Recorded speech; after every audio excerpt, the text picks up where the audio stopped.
So first of all, thanks everybody for coming today. So thank you for the introduction as well. And I want to cover a lot of things today real quick, but the broad theme for today's presentation is buying versus renting. It's probably one of the most important things you can think about as an individual going forward. And you guys are at the prime of your life right now in terms of thinking about personal finance. To me personally, before I get into the rest of this, I can tell you this is one of the biggest things you can learn that can completely change the trajectory of your life. Okay? So let me move forward a little bit. Just some norms. First of all, I view this as a discussion, very interactive. It's not a lecture. So feel free to interrupt me, raise your hand. We can have a conversation. You can ask questions. The other thing is, any subject here with respect to personal finance is fair game. It doesn't have to be buying versus renting. It can be careers. It can be salaries. I think you should take the advantage, the opportunity that you have somebody here in front of you who's been there, done that.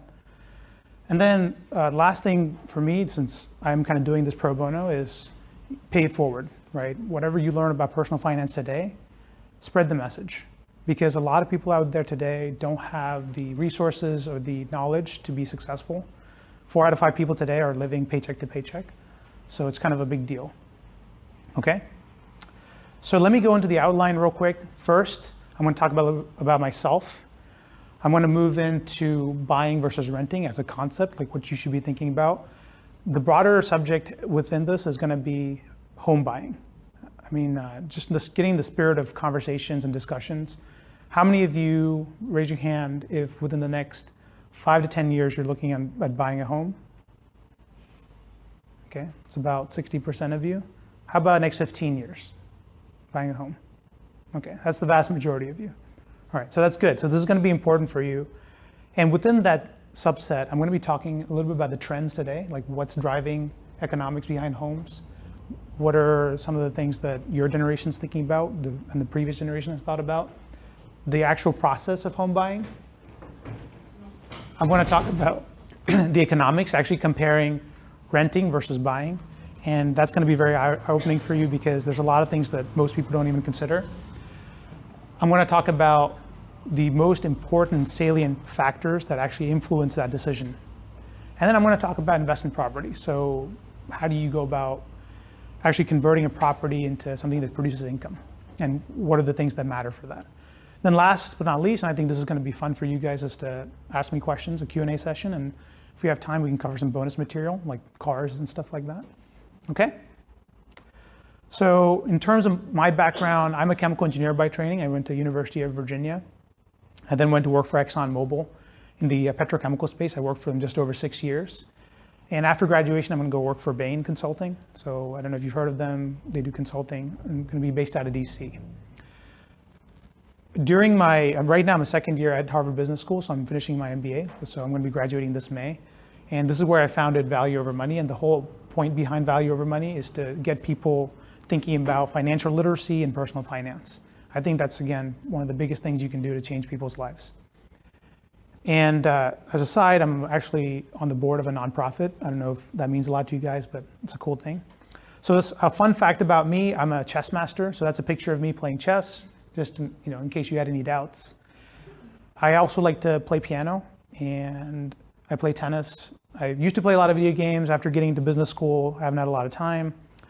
And there's a not so fun fact, which is, I'm sure you can all relate. I have about $110,000 in student loans right now. So again, thinking about how you manage something like that is very important to me. And we can talk about that too if you want to. Okay? So let me move into buying versus renting. So kind of very high level overview. When do you buy? Like what actually determines that? So first thing I want to start off with, and this is going to be a little controversial, is I'm going to say that renting beats buying most of the time. And that's going to be very different than what you hear in the media or anywhere else where people say, oh, you're throwing away money by renting, right? Like you've heard that before, right? Or you're paying somebody else's mortgage. Why don't you pay your own mortgage? And to me, I'm going to flip that on its head. And I'm going to say that renting is the case to beat. So start with renting and then try to see, okay, does buying make sense? You'll always be protected there, right? The downside of buying is very high. With renting, you have a lot more options. So optionality is going to be more important for you, especially when you're young. All right? And I'm going to give kind of a general concept, right? We rent things without thinking about them. right? I can name a lot of things that you rent today that you don't realize you're actually renting. So I'm gonna list a few right now, okay? The first thing, which I think is a little interesting, is meal prep and like silverware. Every time you go into a restaurant, you are renting their facilities, you're renting their service, and you're procuring their food. If you did it on your own, that's essentially buying it for yourself. So you're doing that without your knowledge, right? The other thing is things like rooms. Everybody knows that Airbnb, that's a form of renting. That's pretty obvious. Some not so obvious is travel, right? So it's okay. If you, let's say all of you get together and you rent a bus, like jets, that's joint renting, right? If you travel on a plane, you can't buy a plane by itself, but you can rent a piece of that, air travel, for renting purposes.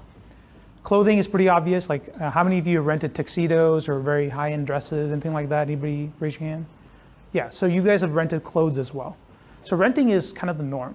And then the last but not least, and this is very important for you to consider, money is something that people rent. How many of you have student loans? It seems like a lot of people here, right? You are borrowing somebody else's money, you're renting their money, right? It's the same concept. You are renting an item, the money, and you're saying, hey, let me borrow this money for a certain period of time. I'm gonna give it back to you. And while I'm holding it, I'm gonna pay a certain amount of money for that money. So people rent money all the time. And I'm gonna end with this note before I move on to the next subject, which is the difference between buying a house and renting a house is as follows. When you rent a house, you're renting the asset. When you buy a house, you are renting the money. So let that sink in, right? Like think about it. When you buy a house, you put some of your equity down, your own money down. Where's the rest of the money come from? Anybody want to take a guess? Where are you getting the rest of the money from? Loans from a bank, which is renting money, right? And the trade-off between the two ultimately determines what matters, so what makes more sense. Okay, so let's just pause there. Any questions, any thoughts? Okay, keep moving on. So I want to talk about when buying is better. There are a couple of rules of thumb. The first is duration and frequency of use. The longer you hold something and the more you use it, the more it makes sense to buy it, right? It makes sense. Like if you take a rental car, every day it's like what, $60, $70? Over a month, that's hundreds of dollars, thousands of dollars. It makes sense a lot more to buy a car at that point, right? Same concept applies for everything with respect to renting versus buying. Second, and this is a little bit more complicated, is if tax is in your favor. With home buying, oftentimes there's lots of big tax incentives. I'm not gonna cover too much of that, but you can figure that out on your own, especially as you're getting ready to buy. Cost of capital. This is a fancy way of saying the funds that you use to buy it, how expensive is that money, right? What do we mean by that? Can you guys give me an example? There's a term for this. When you get a loan, what's the cost of that loan? It's correct, it's the interest rate, right? That's the cost of the capital. So when interest rates are high, it's much more expensive to buy, okay? So keep that in mind. You always have to think about alternatives. Alternatives are very important with respect to your decision-making process. If there's no alternative, then you're forced. If you have lots of alternatives, then you're not forced, right? So sometimes it's worth to create alternatives. And this includes renting. And then the last but not least is holding costs, which means that if you hold the house or whatever property or some asset, it's gonna have costs associated with it, right? Have you guys ever owned a kind of a beater car that just kind of breaks down all the time, right? There's a lot of costs associated with that, right? A lot of people are nodding their heads. They've been there, done that. Okay, and then this is kind of to sum it all up, the value proposition. So meaning, if your asset is gonna increase in value, then it might make sense to buy it, right? Because basically what you're saying is you're making kind of an exchange. You're saying, look, I'm gonna borrow my money, and I'm gonna buy the asset, and I'm hoping that it's gonna give me a bigger payout. So everybody here that has student loans, you're making a bet, except the bet's on yourself, right? The bet is, hey, I'm taking all this money out, but the amount of salary that I'm gonna get, the increase in my value and my earning potential over my lifetime is gonna be far more than that, right? And if it's not, then you really shouldn't be taking student loans. So, okay. So I'm gonna give you an example. Yeah, go ahead. For the holding cost specifically, is that only for houses or is that for everything? Everything.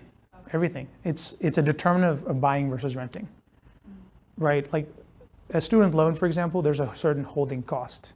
Like the best way to think about it is, let me flip it on its head. Your degree actually doesn't have any holding costs, right? Because it's a piece of paper, it's a certification or whatever it is. But if it's an actual asset, let's say you bought a truck and you're going to drive it, the truck has holding costs. It depreciates, it has gas, insurance, it generates a lot of negative cash flow for you, right? So a degree is something that has no holding cost, right? It has a very high capital cost, which we talked about, the interest rate, but it generates a lot of value, hopefully, right? So I'm going to give you an example. Yeah. Some people still take loans even though they have the money.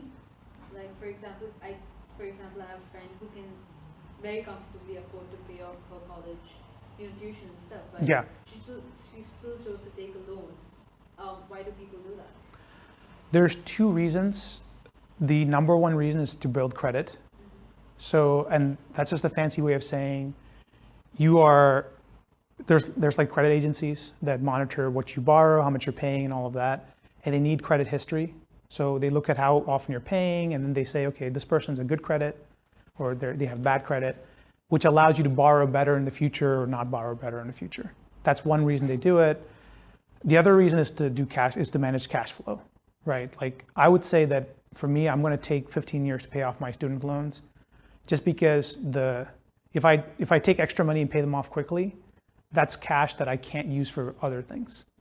Because implicitly I believe, and this is more of an advanced subject, that I can get a better rate of return on my cash than I can with the student loan, right? The student loan, right now I'm paying like 6.5% in interest. The graduate loans are a little bit higher than undergraduate loans. But I think that I can get a far better return with my money, right? And I'd rather have a cushion as well.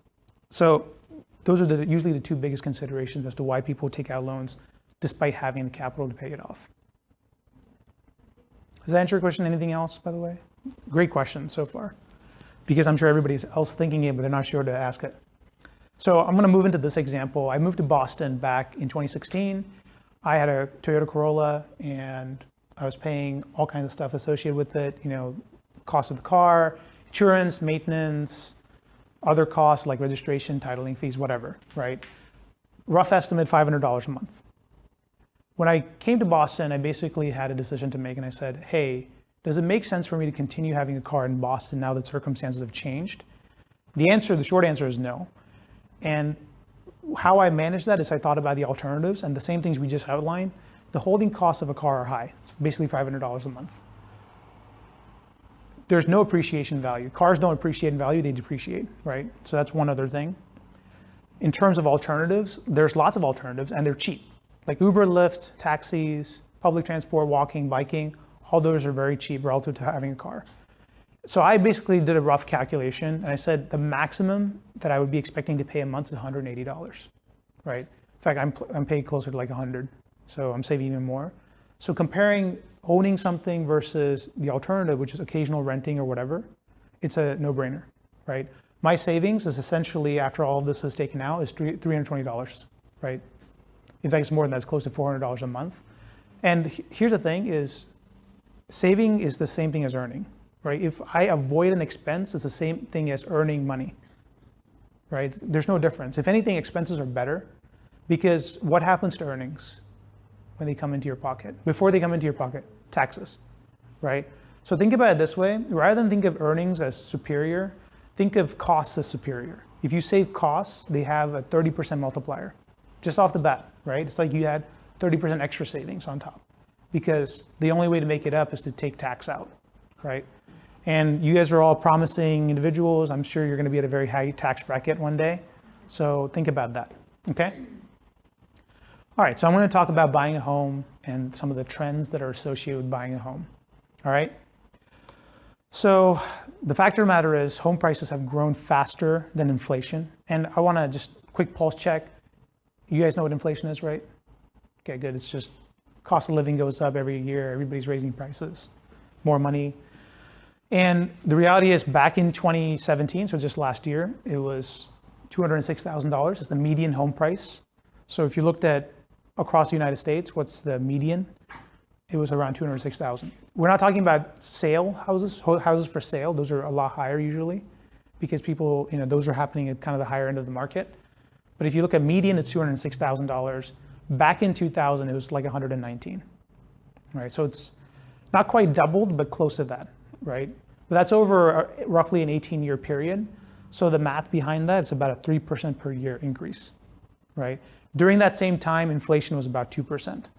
So, and that's usually how it is. Usually housing is a little bit more than inflation. Not much more, usually a little bit more.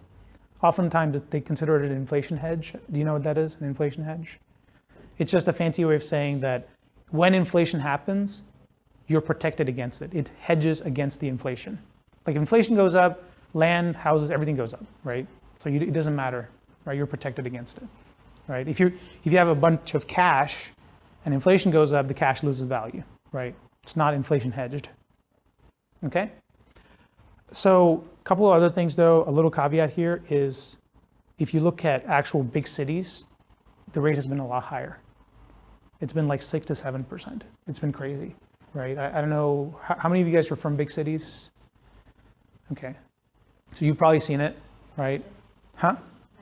Yeah, it's crazy. I'm from Seattle, and there are like all these high rises, and every single one is like super expensive and already accounted for, and everyone's just like flooding. Yeah, and after this presentation's over, you're gonna know exactly why. Okay. One thing though that people forget to mention is houses are better nowadays, right? Like they're safer, energy efficient, they have better design, right? You don't walk into a house that's like this short, right, with asbestos everywhere, right? That doesn't happen anymore, at least not in the US, so that's a good thing. So there is some premium that you're paying for houses today versus what you did in the past. Okay, so having said that, the fact of the matter is it's harder to buy now than it's ever been before, okay? Don't let that scare you, it just means that you have that much more to think about, right? Just don't rush into it, do the math, think about the options and the levers that we talked about. One example is the average age back in like the 80s and the 70s was like 25, mid-20s basically, before people bought their first house. Meaning like, you guys are in college, within the next 5 to 7 years, you'd have a house, right? That's not true anymore. Most people today, the average age, I should say, is closer to the early 30s. They're expecting it's gonna go to 34 before 2020. So keep that in mind. So there's been roughly like a 7 to 8 year increase in the age of ownership. In terms of home ownership percentage, millennials own less compared to their parents. So it's about a 10% decrease as a cohort. So if you look at the 25 to 34 range, that bucket, they own less. And that's just the way it is, right? Houses have gotten more expensive. And this is a final takeaway. I've kind of done a double bolted arrow, is mortgages today are a bigger share of your income than they were before, right? So cash flow is extra important. A lot of people today are hand to mouth, like paycheck to paycheck because of mortgages, right? And all it takes is one little thing to go wrong and everything falls down, right? A lot of people are declaring bankruptcies because of medical debt, right? Medical issues. Then home ownership is also a big source of foreclosures and bankruptcies. So keep that in mind. Okay, so now we're gonna talk about why, and this is gonna help you explain your Seattle thing. So first and foremost, within the United States particularly, there's a very high demand for housing. You may have heard it, it's called the American Dream, right? And everybody, that's part of our culture, is we believe that home ownership is part of achieving the American dream, right? The second thing is there's been cheap debt and favorable tax policies. When I talk about cheap debt is as follows. If you can borrow a mortgage at like 3%, the money is very cheap, right? All the banks want to lend, this is what really caused the financial crisis, right? Back in 2007, 2008, is banks just would just lend like crazy. There were like people that were making $30,000 a year owning houses that were $400,000 or more. Some of them were holding multiple houses because nobody cared. It was just like a big train, like a gravy train, and then it all crashed. So there's been a lot of lending and it just drives up prices. And I'll give you a simple example, all right? Let's say, I don't know, you're all trying to buy desks, okay? And there's a limited supply of desks. And let's say you bid $50 for the desk, all right? You bid $60 for the desk, all right? And you guys can't bid because you don't have $50 or $60, all right? So what's the price of the desk? $50 to $60. You guys following me so far? What happens if I'm the banker, I say, hey, Chris, you can borrow from me very cheap, I'll give you $100. Now you're gonna bid at $100. And I give you money, and you're gonna bid $100. I give you money, you're gonna bid $110 because you don't want Chris to get it. And everybody's bidding higher and higher. What happened to the price of the desk? It rose. It's all more double. Yeah, it rose.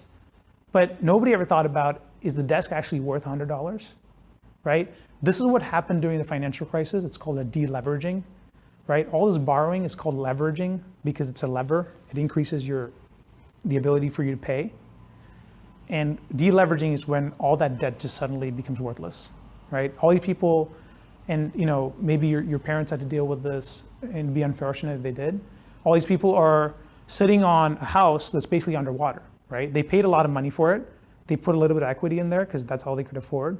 But then it turned out the house wasn't worth that much and the equity gets completely wiped out, right? And a lot of people went bankrupt, right? That's an example of leveraging, deleveraging, right? And that's why debt can be very dangerous. It's a double-edged sword.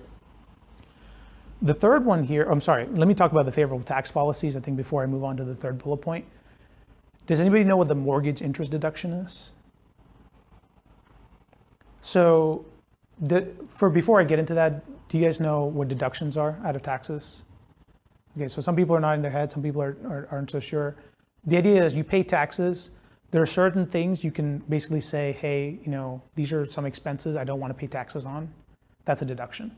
That's all it is, right? Let's say you make $50,000, you're taxed on it, and you have an expense, and you say, okay, I have a $5,000 expense. I take it out of the $50,000. Now you're only taxed on the $45,000. That's a deduction, all right? The mortgage interest deduction is exactly that. You have a mortgage, you pay interest, right? We just talked about the cost of the loan. You can take out the interest off the top of your salary, basically. So if you paid like $20,000 in interest a year on your house, and let's say you made $100,000, they're not going to tax you on the $100,000. They're going to tax you on 100 minus the 20,000, which is 80,000. Yeah. Then from that perspective, isn't it better, even though you have enough money to buy your own house, that you can take a loan and buy your house, and then when you're repaying it, because it's already deducting from you. Yeah, a lot of rich people do that. Yeah. A lot of rich people do that, yeah. It gets complicated because you have to run the numbers. Because many times, if you can buy cash, you have huge negotiating power, right? I don't know, let's say you have a house, right? A lot of people are saying, hey, I'll pay you this much money, I'll take a loan, blah, blah, blah. And I walk in without any agent, and I come to you and I say, hey, look, I'm gonna pay you cash right now, let's get this done. Who are you gonna take, right? I have a lot of power in that situation, and it's very attractive to have that kind of power. So there's all kinds of complications, but people do that. Yeah. Is that also illegal? Because I also know a lot of people that do that too, but I don't really see them getting caught. Well, it's illegal if you don't account for it. There's nothing wrong with paying cash. It's illegal if you pretended you paid less than the market value and then did something funny business in the background. That's illegal and you should not do that. That's a great way to go to jail. So, and then personal finance kind of goes out the window. So yeah, there's a lot of tax policies that favor it. The other one that I'm just going to plant the seed in terms of, for you guys to think about later on, is if you sell your house and you buy a bigger house, and you made money off of the sale, you don't get taxed on that. So there's a capital gains tax loophole, which is it's crazy to me. If you're wealthy and you bought $1 million house and you made $1.2 million on it, you made $200,000 profit, and you buy another house that's $1.2 million, or there's other ways to exchange it, you don't have to pay tax on that, which is crazy, right? That's a pretty sweet deal. In terms of kind of optimism, yeah, sorry. I'm just curious. So is there a difference when an individual buys a property or an asset versus an organization? Is there a difference when an individual buys a property versus an organization? In terms of taxation?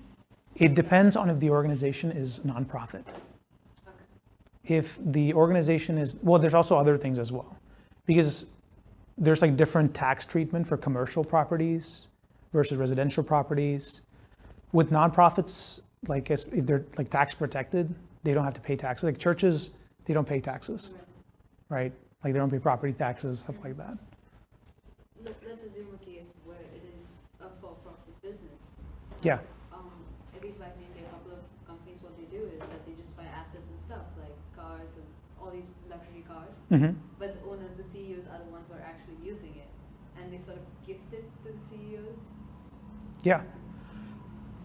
So that gets into how can you like compensate people without them paying a lot of tax? Because like the top tax rate is like what, 38% now, something like that. I'm not sure.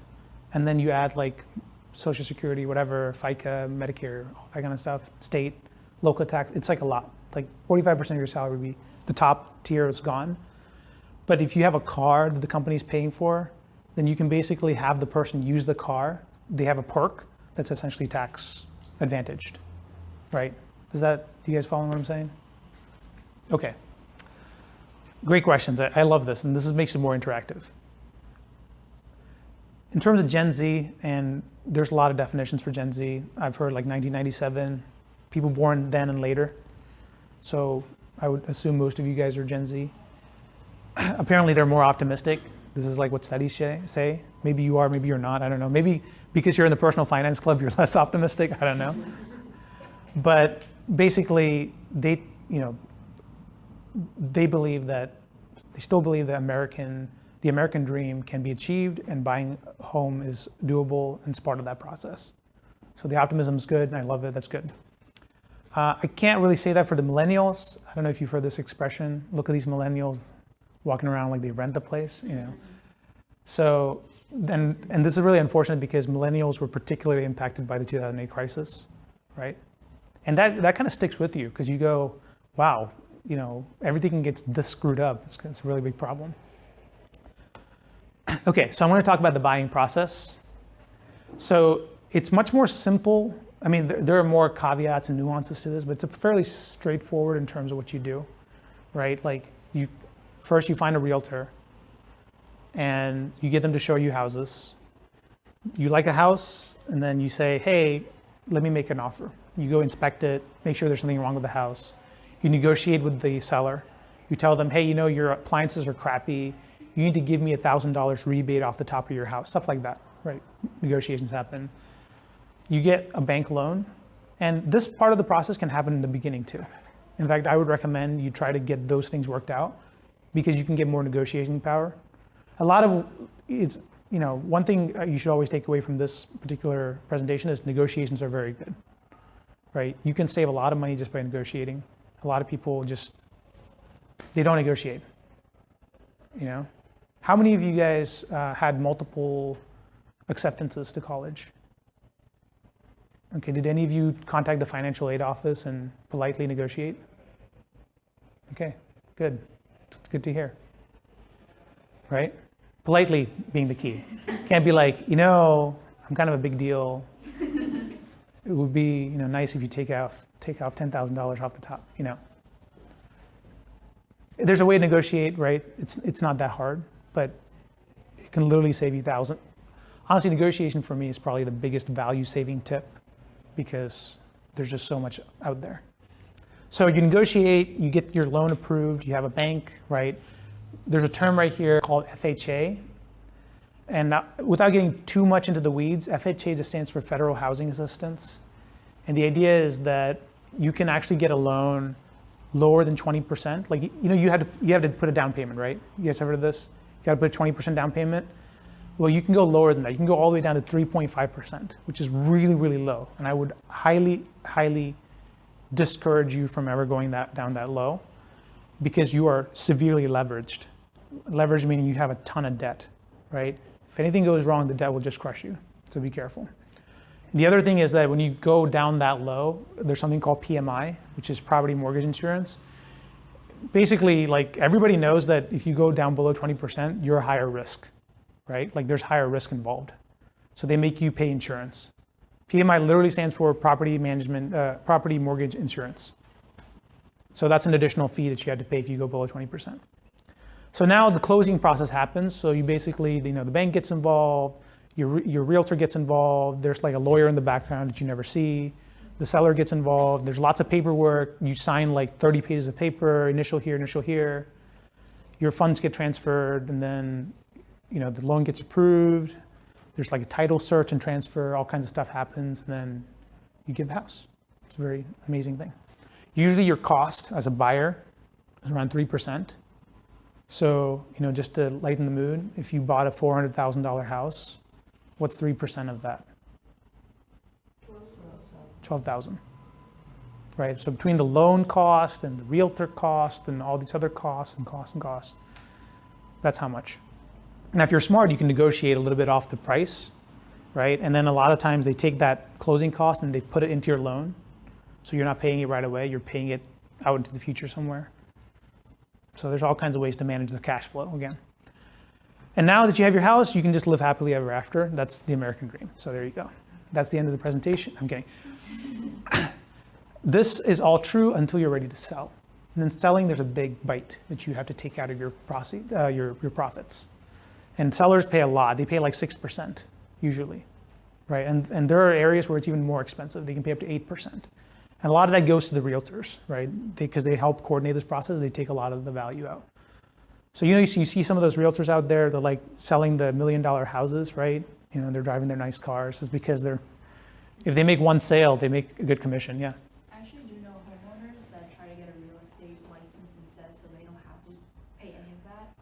Do you know what are like costs and benefits of doing something like that? It's really it's your time and the licensing fee.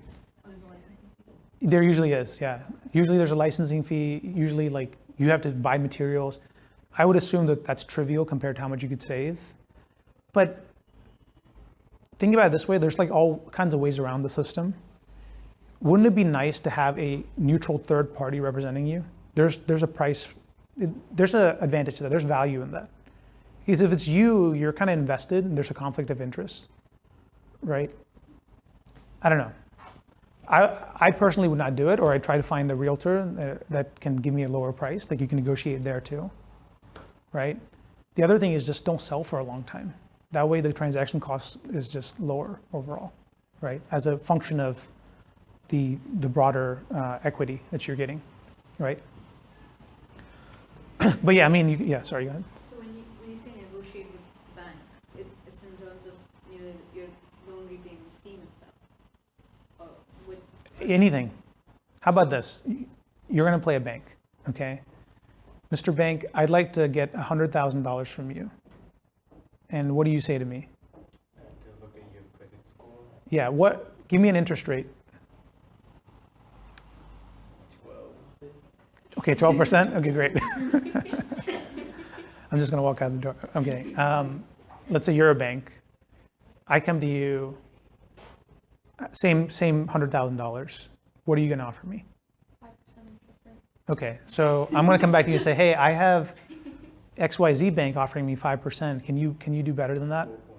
Okay, there you go. Now you get it, right? yeah. And it doesn't have to be like that. You can say, okay, can you 30-year loan? Do you want to do 20-year loan? There's all kinds of stuff, right? And like there's lots of calculators online, right? You don't have to be a math whiz. You can put it in, you can figure it out. But like this is how you get value out of the process, right? Because they're competing for your money, not the other way around, right? They have money to give. You have money, because you're paying, right? You're a customer in one way. Okay, so again, great questions. Anything else? Awesome. So now we're going to get down to the numbers. So I hope you guys are firmly in your seats because we're about to go full speed. I'm going to compare buying and I'm going to do renting on the other side. So we're going to walk through a 6-year buying versus renting period. And I picked 6 because typically 5 is what's recommended if you're going to buy. And I want to show you kind of just on the other side how it looks. And we're going to just go drill down. All right, so we're going to buy, on the left-hand side, we're going to buy a $400,000 house. And on the right-hand side, we're going to rent for $1,600 a month. I'm sorry, did I say 1,600? 1,800 probably is right. Yeah, $1,800 a month. All right, so first, we look at the mortgage, right? The mortgage here, you're putting 20% down or less, whatever. Let's say 20% down. It's going to be $1,530 a month. That's just the math how it works out, right? Most of that is interest. Does everybody here? I shouldn't say everybody. Do most people here understand how mortgages work? Like how the interest, like just so we're clear, when you pay a mortgage, mostly the first payments that you're making are all interest. Like over 30 years, like a $300,000 mortgage, you're going to pay like $280 in interest on top of the $300,000. So over 30 years, like you will pay close to $580,000 or $590,000 for a $300,000 house. That's how the interest works. And you're paying interest first. That's why if you make an extra payment, it's an exponential curve, so it quickly drops you if you pay extra payments, right? Because it actually goes to the principal, the actual what you borrowed. So anyway, this is at a 4% interest rate. These rates are going up. You're probably not, by the time you're ready to buy, well, I can't promise that, but we were at historic lows in terms of interest rate. It's going to go up, which makes buying even less attractive. But that's probably a good thing because I think housing is overvalued everywhere anyway. So that's how much you pay per month. Now we start layering in things, all right? If you borrowed less than 20%, you have to pay PMI, right? That's a certain fraction. In the case of a $400,000 house, if you're borrowing $320,000, it's about $200 a month. Maintenance is usually 1% to 2% per year of the house. So anywhere from $4,000 to $6,000 of the house's value. And the thing about maintenance, it doesn't happen like this. It doesn't happen $500 a month. That's not what happens. Usually it comes in huge waves, like your roof has a huge hole in it and you got to go fix it, and that's $8,000. That's how maintenance hits you with a house. So you got to plan for that, right? But I'm just giving it to make it easier to digest. $500 a month, you have to pay insurance, like homeowners insurance, right? Like if there's, I don't know, somebody smashed a car into your house, you want to have insurance. Property taxes, right? I put about 1%. Some places it's higher, some places lower. Typically, the bigger your house, the more you're paying in property taxes. Transaction costs, if you're buying and you're selling it, it's about 9% of the value. I'm amortizing that over the whole life of the house, like 6 years, right? It's not really you can get rid of that because you can put that into your loan, but you're still paying some of it. So basically you have about $3,000 a month, right? All in. And there's probably some other costs as well that you're not picking up. So that's probably a good number. 3,100 is a good number. All right. And we're going to say that over the 6 years, your house is growing in value. Okay. 3% a year over 6 years. So compounded, the gain that you're getting is $77,000. Okay. That's pretty nice, right? Pretty nice. I'd take $77,000. And then you have equity because you're putting in some money. You're paying off that loan a little bit. That's about $38,000. And then your interest deduction, the amount of money you save on taxes, is about $19,000. Okay. So we're going to leave it at that. Okay. So this is the gain you made right here. $77,000 and then $57,000. Now we're going to compare with renting. Okay. So with rent, $1,800 a month. All right. I'm thinking a very nice high rise. This is just apples to apples. You can do it too. You can get a house like that for $1,800 a month. Usually it's much cheaper to rent the house, believe it or not. You're not putting equity into it though. There's renter's insurance. You should get renter's insurance, in case there's a fire or whatever. And then I'm adjusting for inflation. So if you start with $1,800, over 6 years, the landlord's going to jack up the rent unless you negotiate or move, which I would recommend.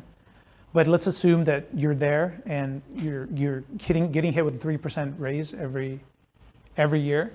That comes out to about $160 a month, just averaged out. Okay. So on the right, now you have $1,970 a month. All right. So here's where we add a little complication. On the left-hand side, you're paying $3,100 a month, right? On the right-hand side, you're paying $1,970 a month. You have a difference about $1,100 roughly. Do you guys follow what I'm saying? That's extra cash in your pocket, correct? Yes or no? Now you shouldn't sit on that. Assuming you're good with your money, you should invest it. And 7%, you can get 7% returns, pretty reasonable to get. So that money invested at 7% is $110,000. Okay? So that's also really good. So what's the punchline here? Total for rent, $110,000 over the 6 years. Total for the house, $134,000, 77 plus 57. Now you may be thinking, he just he disproved his whole point that renting is better. But we gave housing a very big head start. What did we do to housing right in the beginning? What was the assumption at the very top that made this a win for housing? It's okay to guess, by the way. I don't want the right answer because everything, there's lots of good answers. I did something at the very beginning that gave housing a huge advantage. Yeah. There is leverage. Are you saying I borrowed money at a lower rate, like 4%? I mean, like you take out, like you using leverage to. Yeah, I mean, that's true. There's an assumption I made. I'm saying 3% per year. That's decent. Housing can lose value too. Then you're stuck. Yeah. You're assuming that the value of the property is increasing? Yeah, that's a big assumption, right? Because if it's flat, you lose a lot of money. If it's flat, this number goes down to 96,000. So then your renting is better. But probably the biggest assumption is, not the assumption, but the biggest kind of the sensitivity is I said we're holding it for 6 years. If it was 5, it's a lot less. The housing would lose out to renting. Okay, so there's lots of important handles. How much the house appreciates is an important handle. How long you hold it for is an important handle. The cost of the borrowing, in this case is 4%, is an important handle. So there's a lot of handles here that I've actually made it so that housing comes out on top, right? If those change in a negative way, it'll come down, right? Yeah. But then, if you buy, you always have an asset in hand, which you can sell. Or for any purposes, you can you're free to use it. It's an asset, you can use it for mortgaging, for any other loan or any other thing. But in renting, if you're almost spending the same amount of money, in the long run, or even in general, if Yeah. you're spending quite a bit, you don't have an asset in hand. What is a definition of an asset? Asset is something that you can exchange for money. It depends on the long term and Sure. short term again. So how I view an asset is, sorry, do you have a comment? I guess if you rent and you leave the money, the difference in money inside an investment account, that's also kind of an asset. Yeah. I would say is the value of buying a house increase over time? Like the differential between total for house and total for rental money, is that gonna increase for house over time? You're talking about the rate at which the house is increasing, or are you talking about the rate of rent? Yeah. No, I mean like you say that if you do this comparison for 5 years, the house would, like buying a house would seems losing to renting. It would come very close. At 5 years, it's like roughly 110, roughly. Because you have less equity, you have less of a gain, you have less interest deduction, right? But you still have all these other costs that are hitting you. So in response to your question, by the way, an asset is something that generates cash, basically, or generates returns. Whereas a liability is something that's basically you have to pay back. Houses usually, the house itself is an asset, but the house is generating pseudo cash, right? Like the cash that the house is generating is the fact that you're not paying rent, right? But the problem is it generates there's all kinds of liabilities associated with it. That's why to think of a house as an asset is usually, I don't think is a good idea. Like you'd have to have something else that makes it an asset. Like it has to appreciate fast enough or over a long period of time for it to be an asset. Or you have to have the cost of the leverage, the cost of the money has to be pretty low.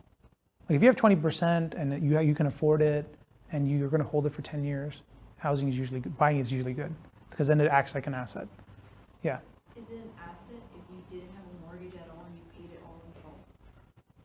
Yeah.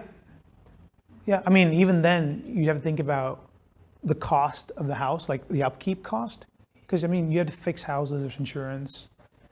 Compare that with, like not paying rent, basically, right? Like that's how you look at it. Now, if you turn around and you rented the house and it's all cash that you paid for it and you're renting it for $2,000 or whatever, that is definitely an asset. Because the $2,000 will cover any expenses associated with the house, right? Then you're making money. That's an income stream for you. Basically, what I'm saying is that like there's a fine line, right? And people, if you look at it just from economic standpoint, housing is not, like buying a house is often not a great investment. It really is not. There's got to be something else that you're getting for it, right? And most people are not good at that, right? But you can get good at it. You just have to have experience. You have to run the numbers. Well, it's not hard. Like you can do this. So, okay. Great questions. So let me talk about what should influence your decision-making process for actually buying a house in this case. So first rule of thumb, I would say an absolute minimum of 3 years that you're holding it, preferably 5 or longer, because you get time to even out those transaction costs, right? And you're letting the house appreciate over time. The other thing about houses, this is important, is like, it's not like it's linear. It's not like, oh, it's 3%, 3%, 3%. That's not what happens. Usually what happens is it's just flat for a long period of time. Then a bunch of people move in and then it just shoots up, then it's flat, then it shoots. That's what happens, right? So if you hold it for 10 years, you can get that curve. If you like try to time it, you're gonna miss out. Oftentimes you miss out. And if it's in a plateau and you didn't get any equity appreciation, like it didn't grow in value, then renting was definitely better, right? So that's why you should hold it for a while. We talked about cost of the capital, right? How expensive is the interest? And are you paying PMI? This one's important just because it's like the common sense. Like if you're making $50,000, don't buy a $600,000 house just because you can. Because your cash flow is not gonna work out and you're gonna lose money or it's gonna crush you. A lot of people are doing that and that's a dumb idea. Even if it works out, you're gonna be poorer than if you just didn't do it. So extra payments are covered. Transaction costs are important, try to keep those low. The more you buy and sell, the more all that money gets diluted, right? I don't know if you guys are doing trading stocks or cryptocurrency or whatever. There's always somebody at the door, right? They take money off the top and then they take money at the bottom when you're getting in and out. Those people always make money, right? It's not guaranteed you're gonna make money, right? So keep that in mind. Transaction costs are a big deal. We talked about appreciation, cash flow, $3,000 on one end, $1,900 on the other. That's a big swing. A lot of people can't afford that, especially if they're paycheck to paycheck. Diversification, I mean, think about it this way, like this is a kind of an interesting way to think about it. Would you be willing to put $200,000, let's say you only had $200,000, would you be willing to put all of that into one stock? Right? There's a lot of risk, right? Like, now housing is a lot more stable, but still there's some risk. So why are you putting all your assets into a house? Right? You should still diversify. So that's another reason why people might borrow, in response to your question earlier, is they don't want to put all their capital in one asset, because then something might happen and they could lose everything. Rental costs, obviously. And then the last thing is, at the end of the day, you can mull over economics all day and night, but lifestyle matters. Something about having your own property and owning your own property makes people feel good, right? Maybe you can get a nice house in the suburbs, whatever. Your kids are running around, I don't know. Those things matter. So sometimes there's an emotional argument. I'm not going to deny that, but I'm just saying that, don't let that override everything. Okay. Before I get into investment properties, just want to pause. Any other questions? Because I think we've covered a lot. Yeah. So in economics, we learned that the economy cycle, the rate of inflation and deflation, the entire cycle, it happens, say, about every 15, 16 years.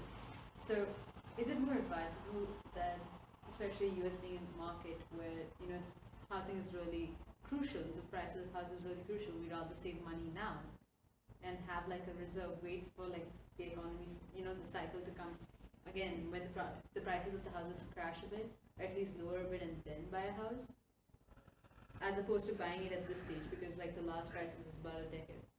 I see. Well, I mean, I don't know if you guys are in a position to buy a house now. Right. No, but in a general question, not just us. I think generally speaking, timing the market is a bad idea. Because like, yeah, there are broad cycles, but the problem is like the cycles have a plus or minus, Like it may be 15 years, but it might be 15 plus or minus 2 years. That's a huge window. So when you're ready to buy and you've got a comfortable life and you think you're going to be there long term, run the numbers and then buy. And if you hold it for a 6-year period or whatever it is, the cycle won't matter because you'll have corrected through it, right? Like the worst thing you can do is like, it's going up like this, you buy here, it drops and you're like, oh no, and then you sell. Like you've erased all that value. But whether you buy it here or up here, right, it comes down and goes back up, like you're still whole, right? Do you see my point? Right. You still made a profit and all that, And if you're diversifying, then the swings won't matter at all because your real estate having one swing, your stocks having another swing, and everything kind of, the volatility all cancels out. Yeah? Yes? But does renting still trump buying if you end up taking a mortgage and then you want to renovate the house during that time period and sell it? You're saying that you're going to move out of your house Yeah. and rent. Yeah, I mean, by Stay on the first floor, renovate the second floor, and then sell after. Oh, yeah, but you're talking about flipping a house, right? Is that what you're talking about? But then there's different economics because then what you're saying is not only am I going to buy a house, I'm going to borrow additional capital. I'm going to take that capital, invest, and make the house a higher value. Then you have to run a separate set of numbers. There's the base economics, and then there's the improvement economics. Like if you take $20,000 and the improvements you make to the house make it $60,000, it's a no-brainer. It's a 3x return on your money, right? And that something like that's usually enough to overpower any like transaction costs. But it's the same principle. Like what value are you getting? How much you borrow and what multiplier are you getting? That's it, right? And what could go wrong? Like the risk matters. Like what if you find something in there that's like, oh no, there's all the plumbing's screwed up. I don't know. If you're flipping houses, like a lot of people think it's an easy process. It's not. It's like I always think about like what you want to maximize. Like you want to maximize your value and reduce your risk, right? And this is something that I'm like writing about in my like I'm working on a little ebook. But like value is benefit minus cost, right? And it doesn't have to be money. Value is very like subjective, right? Like what's valuable, I know to Chris is not going to be valuable to Gabriella, right? You might value like a house out in the suburbs. You might hate it in the suburbs. You might like it somewhere in between. I don't know. So benefit minus cost, and the risk is basically the probability something goes wrong times the consequence, right? So, okay, good questions. Did I answer? I'm just saying that you have to think about it in terms of like a double, right? You're stacking one on top of the other. Okay, so investment properties. This is kind of the icing on top, if you will. If you're like really about building wealth and all kinds of stuff like that, like you can also think about investment properties. I have an investment property. It's one of the smartest decisions I made, but it took a lot of planning and consideration. So one way around this cash flow problem, blah, blah, blah, is if you can buy a duplex or a triplex or a quadplex. So you live on one area and then you rent the other part out. And then what's happening is like they're paying for the mortgage that you're having for the whole house. It's also advantageous because you can borrow the FHA because it's a primary residence. Like you're in it, right? So you can get down to 5% or 3.5%, which I wouldn't recommend. Just making sure. Okay. And that's what I mean by FHA okay. The other thing is you can rent your place out when you move out. That way you're not selling it, you're not enduring transaction costs. But it's a little hard to do. And you got to make sure, you have to keep up with it and all of that. In my case, I bought like a condo and I paid $120,000. I mean, all in. And I'm renting it for like $1,250, which is a really good rate. But since I'm not there to manage it, because that's the other thing, I have a property manager, which is basically somebody that finds tenants. If there's like a repair, they're on the phone to deal with it, all the crap that you don't want to deal with. And then there's also like a HOA, which is like the condo is part of a larger association. You have to pay fees to maintain everything. So even though $1,250 seems really attractive, you take out the property management fee and you take out the HOA and you take out maintenance and like insurance, all those things that you take out, the rate is like only like 6 or 7%. And then there's tax, right? But like if you're a landlord, there's all kinds of tax advantages. Like the tax code is, I think, pretty much written for landlords. It's crazy. It's just like, oh, you had that? No taxes. It's like, great. Anyway, and if you look at leverage, that's the second point on this. That's where you get a really high return. So, and that I could probably, this subject here, I could probably spend 2 hours on. It's very complicated, and if you factor in leverage, the rate of return is like 17%. It's crazy. So, I don't know. I mean, I figured you guys would be like 17%. I've never heard of that kind of return. That's where leverage is really good.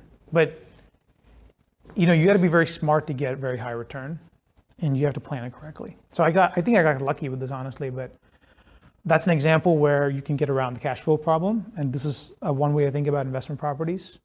You know, I think it's a great way to build wealth and also be fairly stable. Okay.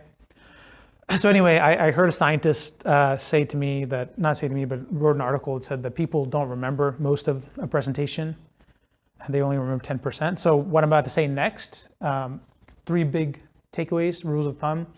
If you don't remember anything else, at least remember this, because I've covered it so much, like how do I do the math, blah, blah, blah, blah, blah, right? It's hard to think about all these things. I'm only, 20 years old, whatever. So let me distill it into 3 key nuggets. Okay, you guys ready? All right, the first one is called the price to rent ratio.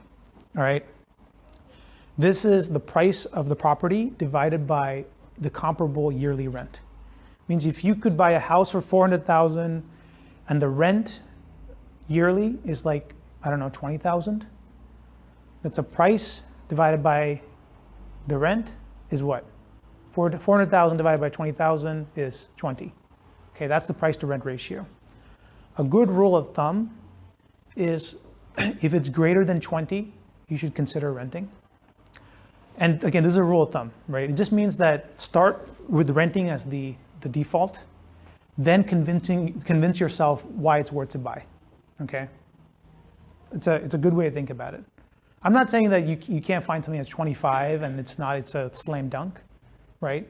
That can happen. It's just you have to make a case for it. Right? If it's less than 20, consider buying and then make the case for renting. Okay? And you really can't go wrong if you're moving to a new area, like rent first, figure out everything, and then buy. There's nothing wrong with that. You can do a 3-month rent, whatever. Again, short-term rent. So this is an important takeaway, right? Price to rent ratio.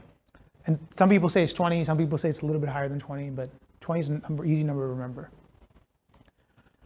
Okay, the other thing is, long-term is one of the biggest determinants of if you should buy or rent. If you're going to be somewhere long-term, it might make way more sense to buy.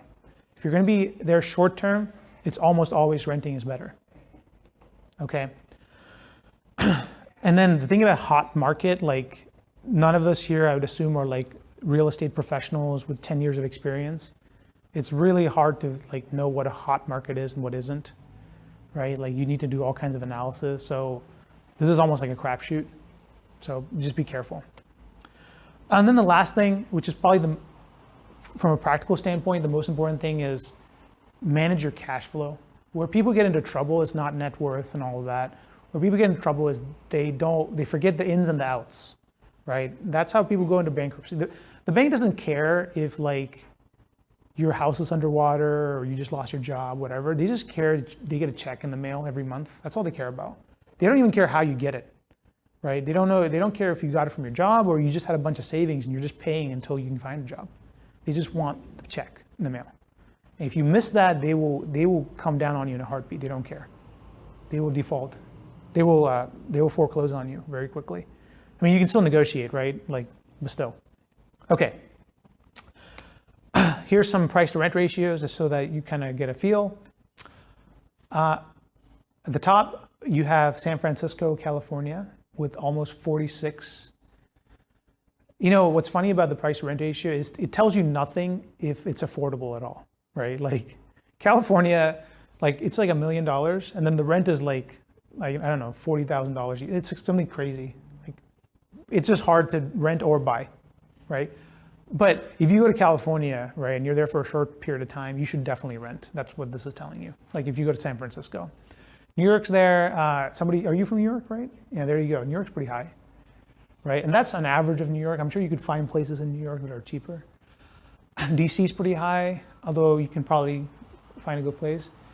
And if you guys are all up and coming buyers, everybody go to Detroit. Seriously, it's like very cheap there right now. You know, a lot of houses. Maybe you can go flip some houses, make a lot of money. What's actually interesting is a whole bunch of Chinese investors are investing. You know, there's a slide earlier about, and I explained the link to Seattle.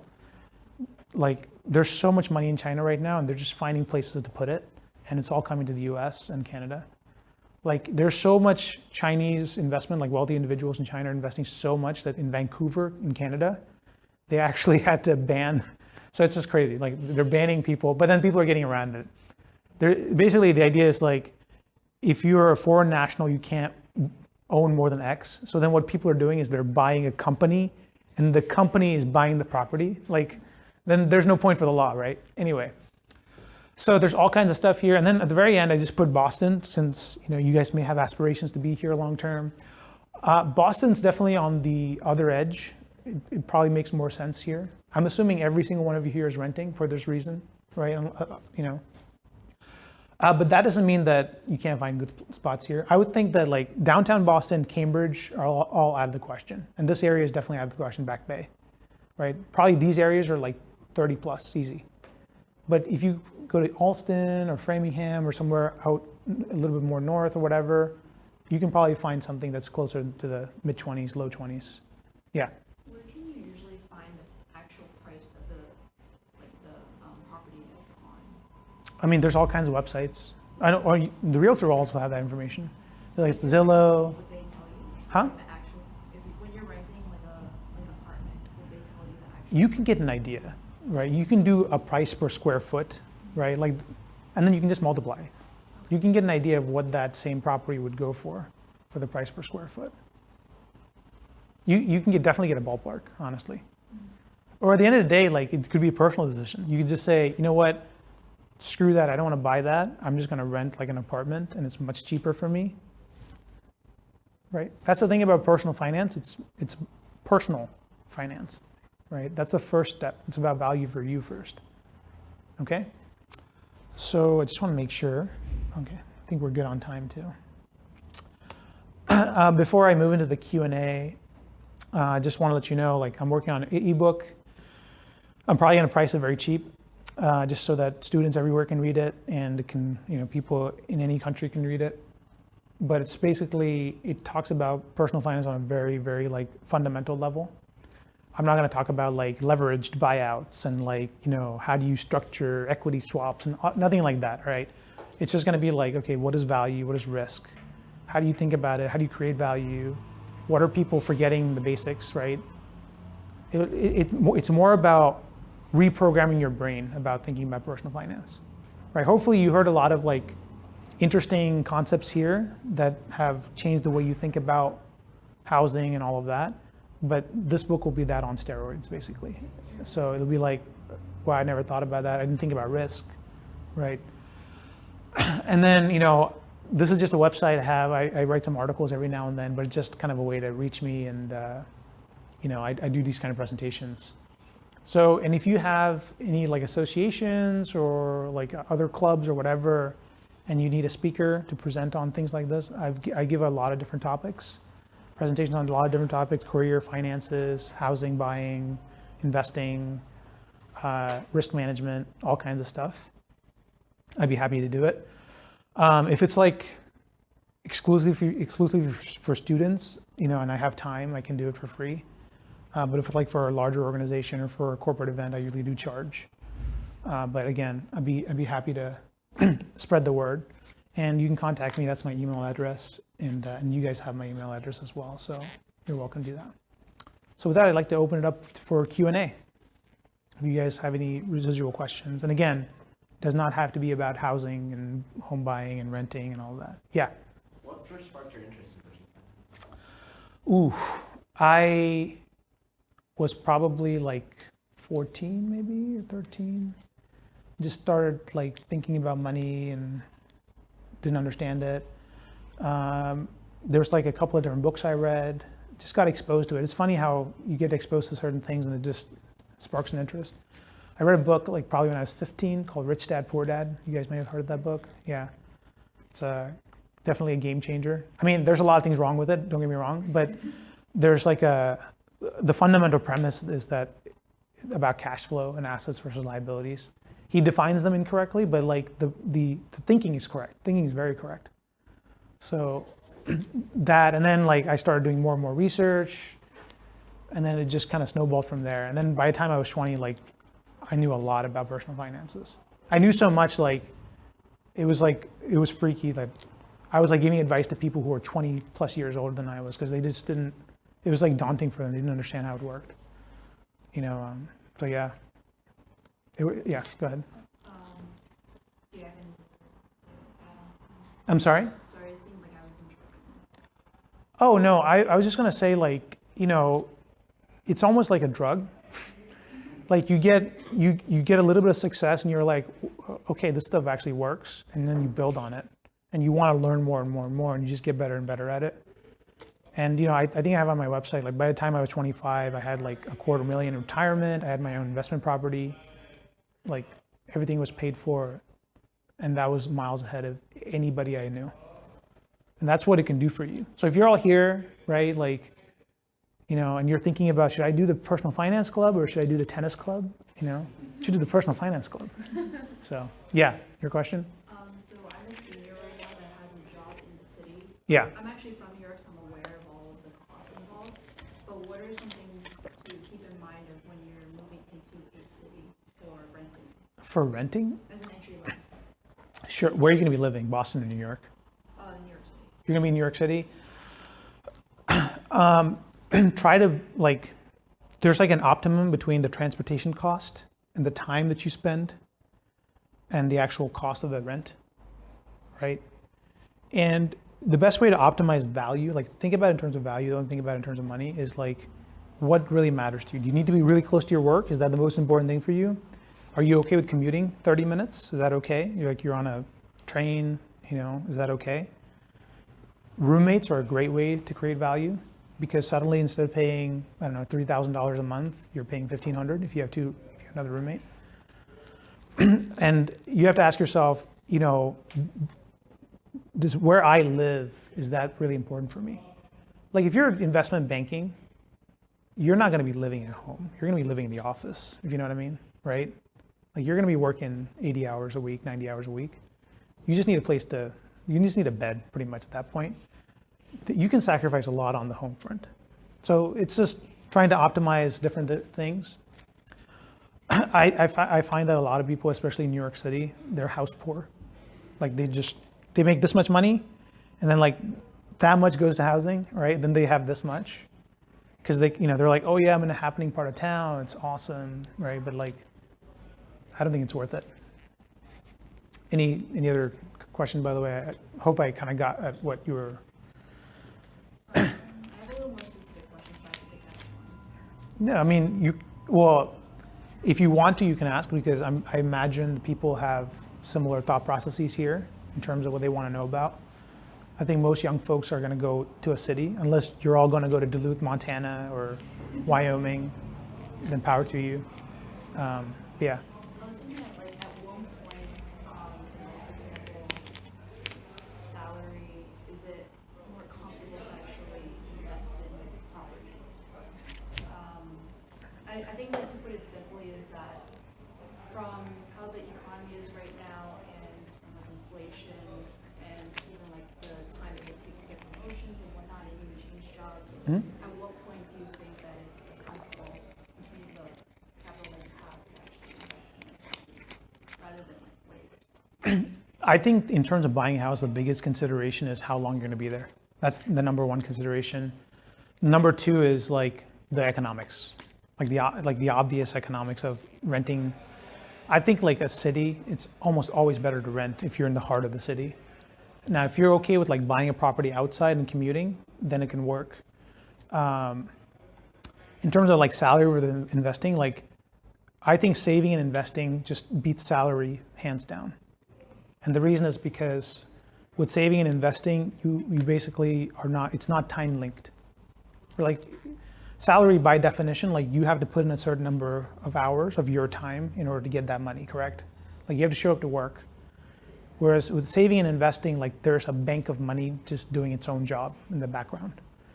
So I would say like with respect to housing, you know, most of you aren't going to be settling in one place. So I'd wait. You know, if you really want to buy an investment property, then you need to do a lot of research and buy it, right? There may be some opportunities. I doubt there's any opportunities in New York City though to buy. You may be able to get somewhere out in New Jersey, some suburban buy, but then what are you doing, right? Like, wouldn't you rather just take that money and invest it, put it in your retirement? I would say like those things are more important, like Roth IRAs, 401ks, those things are more important. You should like build those out first, and then when you're ready to settle, then think about a house, right? I mean, keep your eyes open. You might they might move you. Like in my case, like with Exxon, I moved down to Houston, and then they moved me to Baton Rouge. And when I got to Baton Rouge, like these economics were phenomenal. I was like, I know I'm going to be here for at least 3 years, and it's just insane. Like the math I did, it was like 16. So it's like I need to buying should be the base case, right? So I bought a property when I moved there, and that's been an amazing investment for me, right? Like I'm a broke student now, living in like a really overpriced tiny apartment, but like that property is still generating money for me, right? So there's exceptions, but I think the general rule is in the city, it's not going to be possible. Yeah. Anything else? Yeah, I was wondering, you're originally a chemistry engineer. I'm a chemical engineer, yeah. What made you switch from that to Harvard? There's two things. One is I wanted to go more into the business side. I think that's the obvious reason. And for me, like I wanted a career change. I was feeling like I was starting to plateau a little bit at ExxonMobil. And more importantly, I wanted to build more skills, right? Like I have a technical background, having a business background would be a great combination. That's basically it, yeah. Yeah. I heard that's co-ops, or is it probably something else, that you get actually a share of the building? Or was that a condo? But are you familiar with that? Yeah, I mean, co-op structures, they're usually for like lower income, from what I've seen.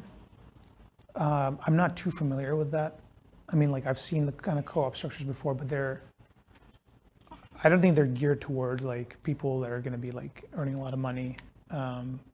But it's exactly what it sounds like, cooperative. Like you all get together and it's a shared ownership structure. Yeah. I guess, are there like many pros into like buying an apartment versus just like renting it, or just like thinking about like buying a house, like just buying the apartment? Same kind of economic supply. I mean, a condo is an apartment. It's the same thing, really. And I mean, there's no difference. For me, I bought a condo, and it was again no-brainer because if I had rented it, it would have been, my mortgage and the rent were the same, but like, basically the math worked out. It was incredibly favorable. But yeah, it's the same thing, same idea. I mean, condos are a little hard to sell and to get financing for, because for whatever reason, like the government doesn't treat them the same way as a house, like a townhome. But the same kind of concept, right? In fact, there may be opportunity there because not a lot of people are interested in condos. So there may be that economics might work. Even in the city, it might work. Probably not in New York, though, I'm sorry. It might work in DC. Like we saw, the DC is a lot lower than New York. It'll definitely work in Detroit. Just got to be careful that there's not like, I don't know, bad stuff around you. Yeah. Anything else? You guys are asking great questions, Okay, well, we're going to wrap up the presentation there, but thank you so much Yeah, no problem. I was glad to be here, and hope you learned a lot.